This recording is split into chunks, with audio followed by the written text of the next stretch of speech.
Така да, Мелчо, Петка Мелчо, и къв си там. Искам да ти кажа, ти си доста просто копеле, много си прост, бе. О, колко си прост. Има ли смисъл с теб да говоря? О, не. Няма смисъл. Ти си простак, ти си тапак, ти си глупак. Много си тъп, бе. Много си задръсен, много си кул, бе, брат. Главата ти има пъски, бе, брат. Няма нищо друго. Пъски и удря на куго. Това не ти дава право, като си някакъв скапан журналист или там, ко беше, не коментатор, а репортер, журналист, да ме излъчаш. Че ме питал ли съм дали искам, дали не искам? А? И да настроиш цяла София срещу мен да ме плюят.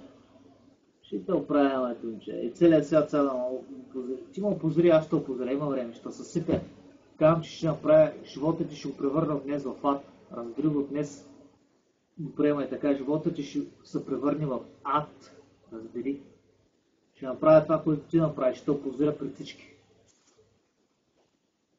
Пак казвам, аз не съм клоун като тебе. Искам да ти го кажа, че ти като си клоун, палячо, смешник, комик, иди в цирка, жонглирай, иди при комиците там, стани един палячо смешник, тори си тук една папионка, мапионка и това е. Има хора, които са сериозни, не се смеят, не обичат смеха и не обичат да се смеят. Разбираш ли? Разбрали копеленци смокъм? Има хора, които са нещо като емо. Рядко се усмихват. Е такива като ме. Ама ти си някакъв смешник, брат. Като си смешник, като имаш чувство за хумор, аз нямам чувство за хумор и не съм смешник.